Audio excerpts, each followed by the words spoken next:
Yeah.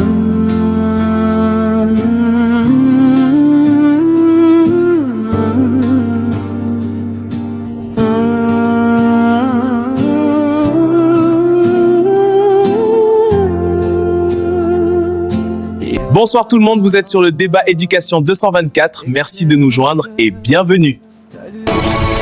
Bonsoir. Le plaisir est partagé, c'est un devoir.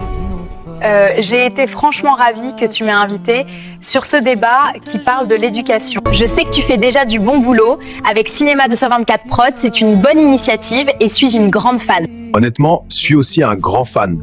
C'est l'une des raisons qui m'a poussé à t'inviter. Bien, suis honorée de savoir que Cinéma 224 Pro est fan de moi. C'est agréable de savoir que la grande Oumou est fan de ce que je fais. T'es pas n'importe qui. Comme tu sais déjà, je suis du genre qui aime les débats éducatifs et savoir que c'est toi, alors je ne pouvais pas dire non. Sans plus tarder, notre thème se porte sur deux volets. Nous parlerons sur le rôle de l'enfant et de la famille dans l'éducation. Dernier thème sur la responsabilité de la société pour les générations futures. Bienvenue tout le monde et restez avec nous car le débat est très important. Chaque question mérite une réponse bienveillante. Une société qui écoute ses enfants prospère. L'éducation prépare au vivre ensemble. Le respect évite la violence sociale. Le respect permet d'éviter les conflits inutiles. Chaque personne a une responsabilité envers les autres. L'éducation concerne toute la société. Le respect renforce la cohésion sociale. Trop de liberté sans cadre désoriente l'enfant. Elle souligne l'importance du respect envers les enseignants. La solidarité s'apprend dès le plus jeune âge.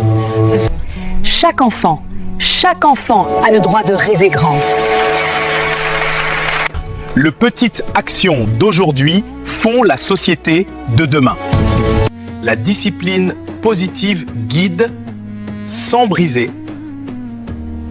Et la curiosité nourrit l'esprit et le cœur. Aujourd'hui, nous débattons d'une question cruciale. Comment moderniser notre système éducatif tout en préservant ses valeurs fondamentales? Le constat global est alarmant. L'éducation aujourd'hui se dégrade sous l'influence des technologies omniprésentes. Elle confirme la réalité actuelle vécue par les familles. La réalité actuelle vécue par les familles montre que de nombreux parents sont occupés, laissant les enfants seuls à la maison, ce qui pose des défis éducatifs majeurs.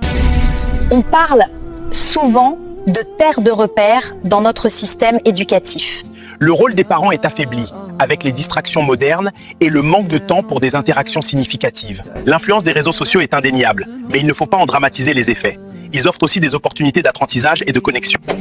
L'absence de dialogue est alarmante. Les portes closes et les chambres d'ados isolées témoignent d'un manque crucial d'échanges. Le problème, c'est le suivi scolaire qui manque. Regardez, les devoirs ne sont pas faits. Le sac traîne par terre et le temps presse. Exactement. L'école est sous une pression constante, mais il est crucial de maintenir un ton calme pour comprendre réellement les enjeux. Le manque de moyens et de formation dans les écoles est criant. Nous devons agir rapidement pour combler ce gap. L'autorité mal comprise peut souvent mener à des malentendus dans l'éducation. L'éducation, par exemple, est essentielle. Quand les enfants voient un adulte respectueux, ils imitent ce comportement. C'est prouvé que les actions parlent plus fort que les mots. La crise des repères. Les parents sont épuisés. Entre le travail qui finit tard, les transports et la cuisine le soir, les enfants dorment déjà quand ils rentrent. La pauvreté et le stress familial sont des obstacles majeurs à l'éducation. Les familles doivent souvent choisir entre payer le loyer ou acheter des fournitures scolaires. Nous voyons des disputes constantales, des rues tendues, des groupes influents qui propagent des valeurs contraires et une pression sociale qui pèse lourdement sur nos jeunes. La violence verbale dans le milieu éducatif ne cesse de monter. On voit un enfant crier submergé par la tension. En classe, l'agitation perturbe tout le groupe et un parent réagit avec colère excédée.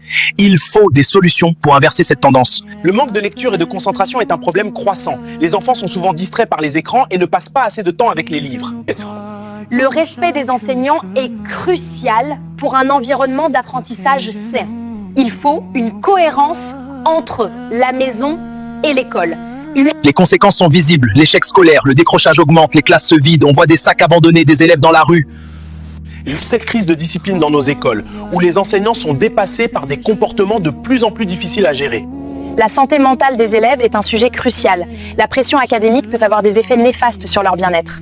La crise de cadre, on doit revenir au cadre. Le problème principal est le manque de cadre clair pour les enfants. Sans cela, les enfants sont perdus et les parents sont désemparés. Les écoles ne peuvent pas fonctionner sans directives précises. L'enfant a besoin de règles stables pour se construire. Les règles en éducation doivent être constantes, pas changeantes selon l'humeur. C'est essentiel pour la stabilité et l'apprentissage. Comme on le voit, une approche pédagogique calme renforce cela. Pas d'arbitraire, mais de la constance. Je souligne que trop de liberté sans limite perturbe l'enfant. Elle ajoute que l'autorité doit être ferme, mais bienveillante. L'exemple des parents influence plus que les paroles. Regardez, un adulte respectueux. L'enfant imite ce comportement, c'est plus fort que les mots. Il est crucial de passer du temps de qualité avec l'enfant, que ce soit en l'aidant avec ses devoirs ou en lisant une histoire le soir. L'enfant apprend surtout en observant. On confirme que l'enfant apprend surtout en observant. Les gestes positifs du quotidien, comme la famille ensemble, sont essentiels pour son développement. Elle insiste sur l'écoute quotidienne de l'enfant. Il est crucial de choisir des contenus adaptés à l'âge de l'enfant et d'encourager la présence parentale pour guider leur compréhension. Il évoque la nécessité de limiter les écrans sans les diaboliser. L'école joue un rôle fondamental, en complément de la famille. Elle transmet des savoirs et des compétences essentielles. C'est là que se construit l'autonomie et le sens critique. L'éducation est une mission partenariat indispensable. Famille, école et société doivent travailler ensemble. L'école joue un rôle fondamental en complément de la famille. Elle structure l'apprentissage et transmet des valeurs essentielles. Elle conclut que bien éduquer aujourd'hui, c'est protéger la société de demain. L'éducation commence à la maison et se renforce à l'école. Beaucoup d'enfants grandissent sans repère clair. Les règles doivent rester constantes. L'autorité peut être ferme sans être violente.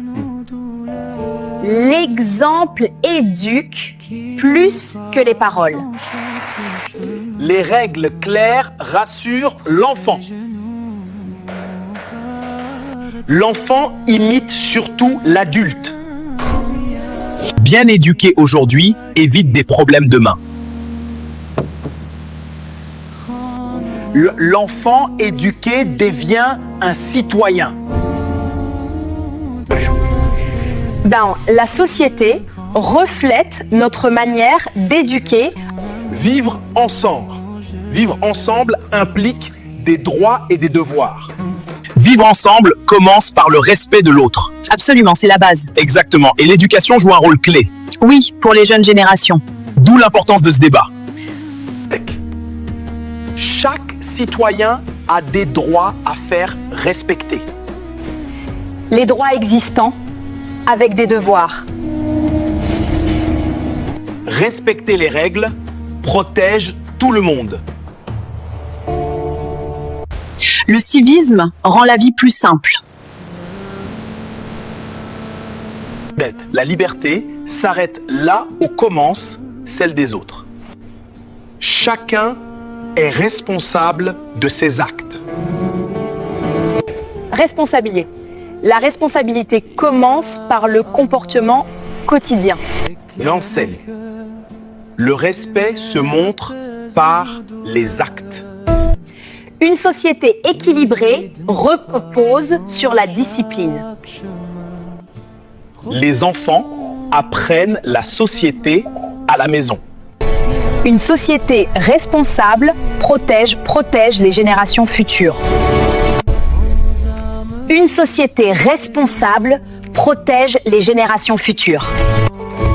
Chacun peut devenir un exemple pour les autres. Chaque geste compte dans la construction de l'avenir. Éduquer, c'est semer des graines pour demain. Le respect mutuel commence dès le plus jeune âge. La patience dans l'éducation porte ses fruits.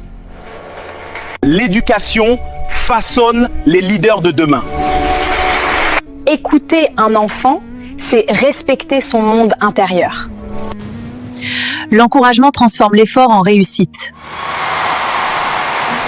Partager des valeurs unit les communautés. Le respect de chacun commence par la maison. Enseigner l'empathie, construire un monde plus juste. La confiance se construit avec des gestes cohérents. La curiosité ouvre les portes de l'imagination. Respecter les différences enseigne l'ouverture. Une société éduquée est une société éclairée. La curiosité est le moteur de l'avenir. L'éducation est un cadeau que chacun peut offrir. Investir dans les enfants, c'est investir dans la paix. Ensemble, construisons un monde où chacun a sa place. C'était tout pour aujourd'hui. Nous avons vu l'essentiel sur les deux thèmes. Nous espérons que ça va tous nous servir de leçon. Merci de nous avoir suivis et on compte sur votre fidélité. Merci Monsieur Diallo pour ton invitation. Je suis vraiment honorée et j'espère qu'il y aura une prochaine fois. Il y aura une prochaine fois si Dieu le Tout-Puissant le souhaite. Abonnez-vous sur ces chaînes YouTube défiées sur l'écran et profitez de beaucoup de vidéos importantes. C'était tout pour ce soir. Passez une bonne soirée. On se retrouve à la prochaine. Ok.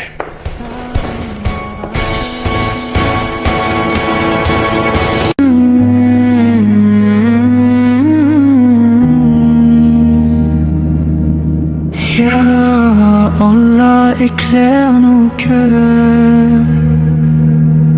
Ta lumière apaise nos douleurs. Guide-nous pas dans chaque chemin. Protège-nous par ta main. Ya Rabbi, toi qui vois tout, rends nos âmes douces et genoux dans ta paix. Je veux grandir vers ton amour, je veux courir.